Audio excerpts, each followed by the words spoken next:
Never in a million years will I ever want to work in the field of business or entrepreneurship. It's a world filled with greed and selfishness. These were the thoughts that were going through my mind when my high school study counselor suggested I should study business. Well, that's never gonna happen. Never, if you think about it, that's only 5 simple letters, but so powerful and definite. According to Cambridge Dictionary, to assume means accepting something to be true without question or proof. Think about how dangerously misleading it can be. How many times have we let negative assumptions influence the choices we make in life or the things we do and say? Let's dive a little bit deeper into assumptions. In Finland, we have this tradition that when you're getting married, your friends surprise you with challenges that take you out of your comfort zone. One cold winter morning, I heard my doorbell ring, and all of a sudden, I found myself standing by a frozen river. The river was almost completely frozen, except for an area that was kept open for the diehards brave enough to take a dip or swim in it. My friends handed me my swimming suit and challenged me for a swim. I was petrified. I had never before taken a dip in the ice-cold water. And as you can tell, I didn't want to do it. I kept repeating to myself, I'm never going to be able to do this. I'm going to hate the cold. It's going to be awful. I dipped my toe in, and the water was so cold that it made me feel as if my feet were burning. I started to doubt myself even more.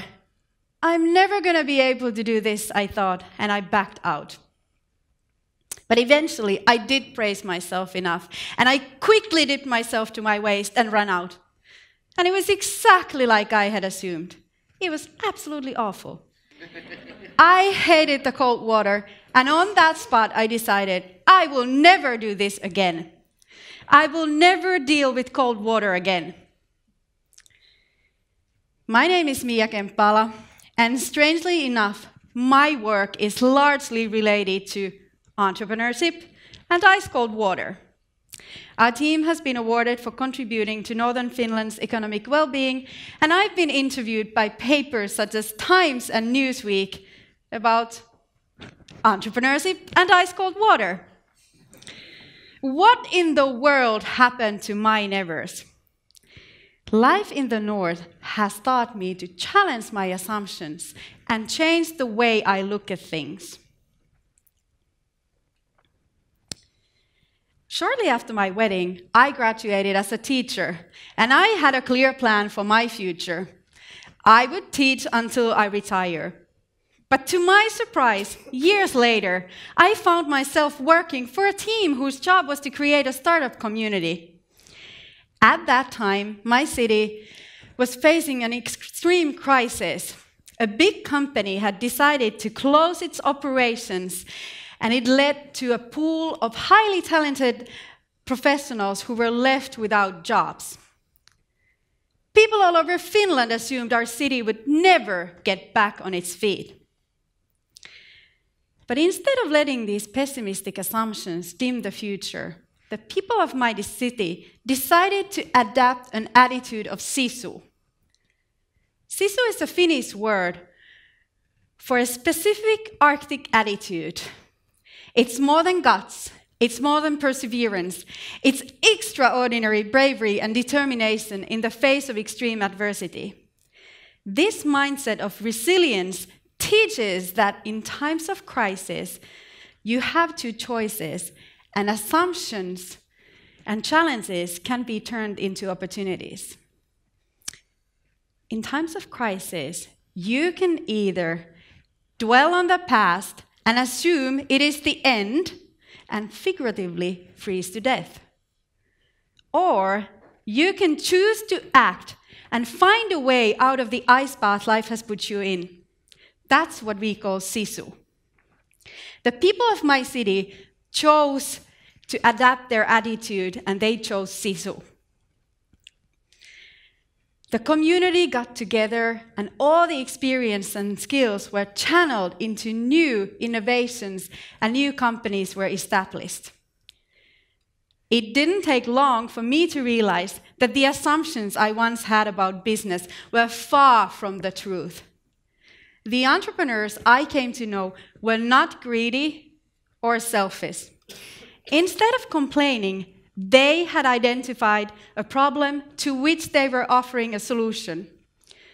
But regardless of their attempts to make the world a better place, many feared the companies would never make it because they were faced with two major obstacles. It was surprisingly difficult for many of the entrepreneurs to communicate about their products in a simple and understandable way.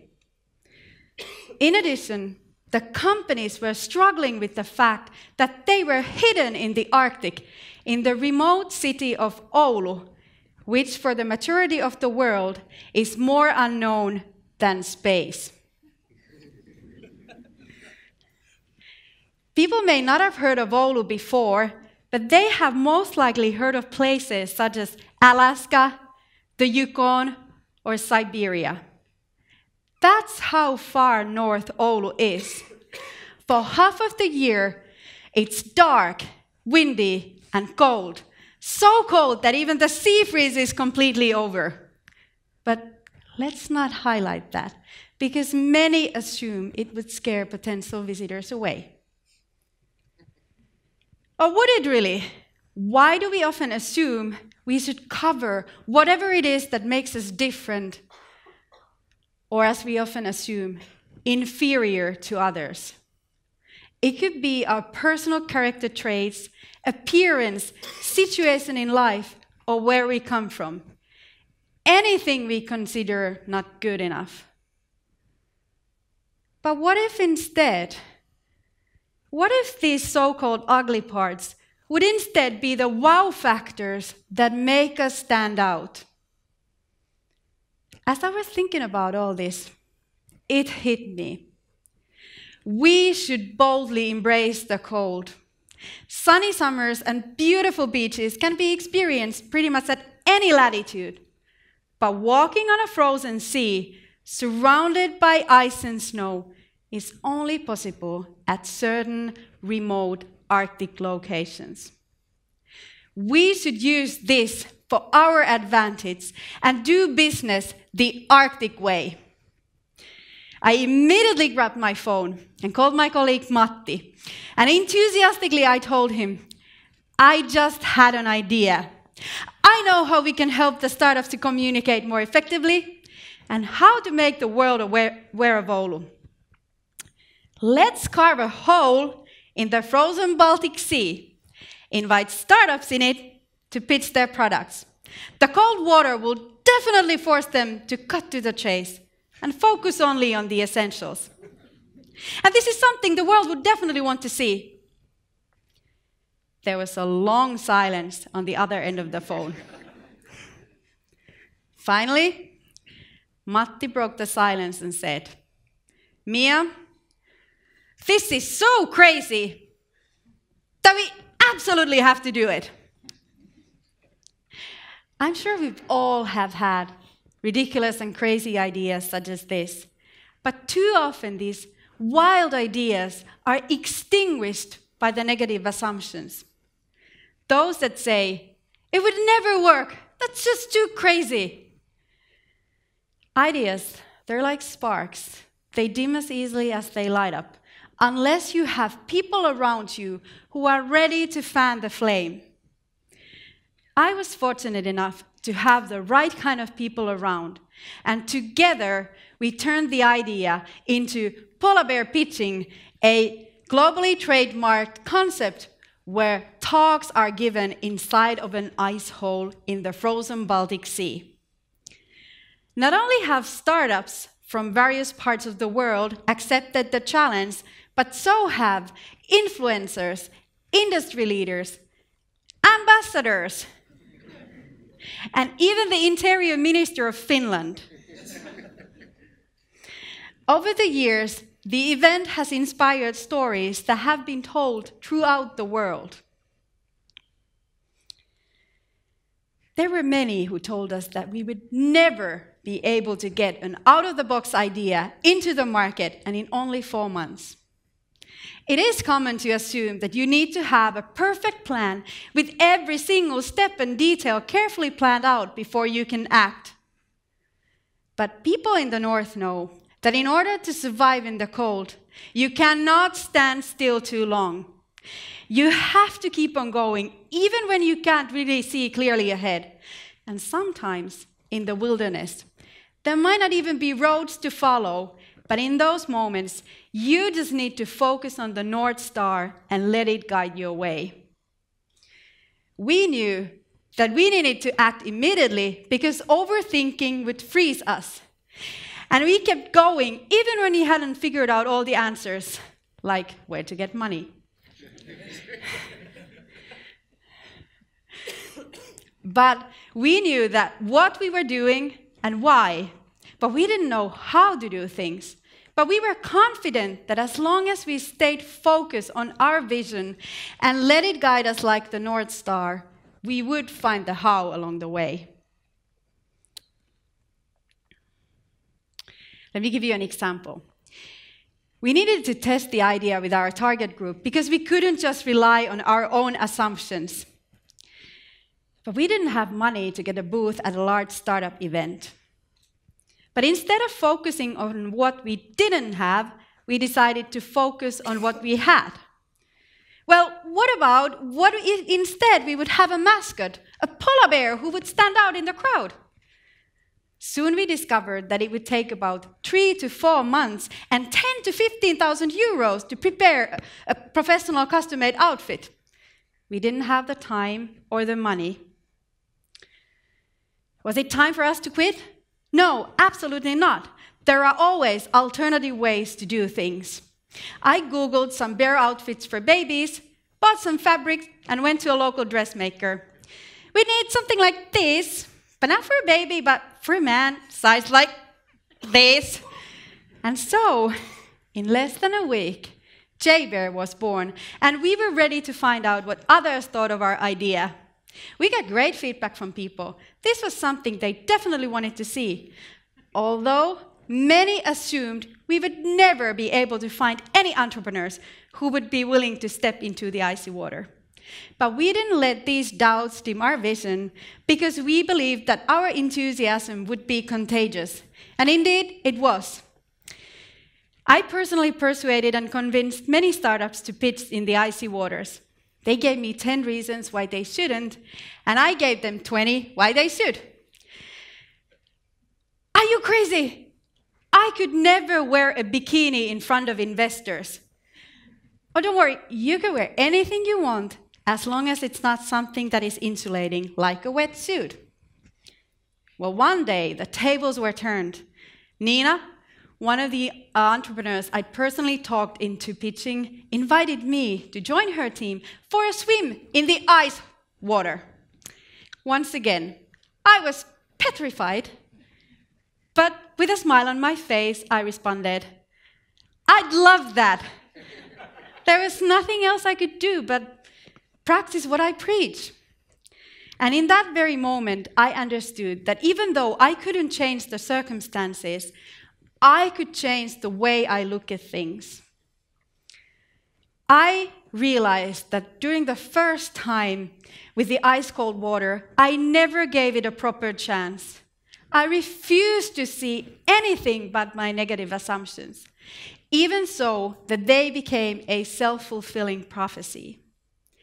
I knew that in order for me to succeed, I needed to change my attitude and adapt Sisu, that extraordinary determination and bravery in the face of extreme adversity. And so I started to repeat to myself, I can do this. It's gonna feel great. Once again, I found myself standing by the frozen river.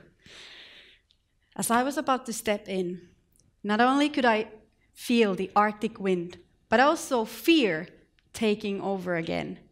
And for a brief moment of time, I felt I should turn back. I wouldn't be able to make it.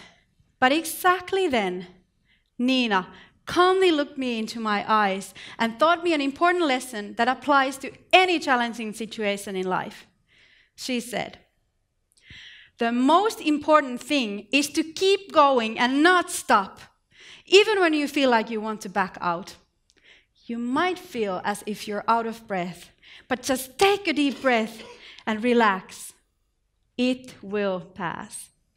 And so, I took a deep breath, embraced Sisu, and stepped out of my comfort zone into the cold. And to my surprise, I enjoyed it. It felt magical, and that's me, smiling and alive, so I'm not lying. The warm and euphoric feeling afterwards is indescribably energizing and empowering. And just like many of our startups have said and testified, the experience makes you believe more in yourself. It assures you that you have more in you than you think. You have what it takes to make it when you are faced with situations which many would never even try to overcome. The northern nature is a master teacher. It can teach you that even though the circumstances, you cannot do anything about that, but you can change your mindset. The Arctic can inspire you to do that shift. The Arctic can inspire you to challenge your assumptions and to turn your weaknesses into your strengths, hardships into opportunities, and ideas into reality. But the Arctic can inspire you to shape your mindset into one that makes you want to act fast when an opportunity presents itself and keeps you going even when you are faced with the great unknown, fear, self-doubt, or negative assumptions that are freezing you. What assumptions are freezing you right now? Do you have a never that holds you back? And finally, is it really a never, or do you just assume it to be? Thank you.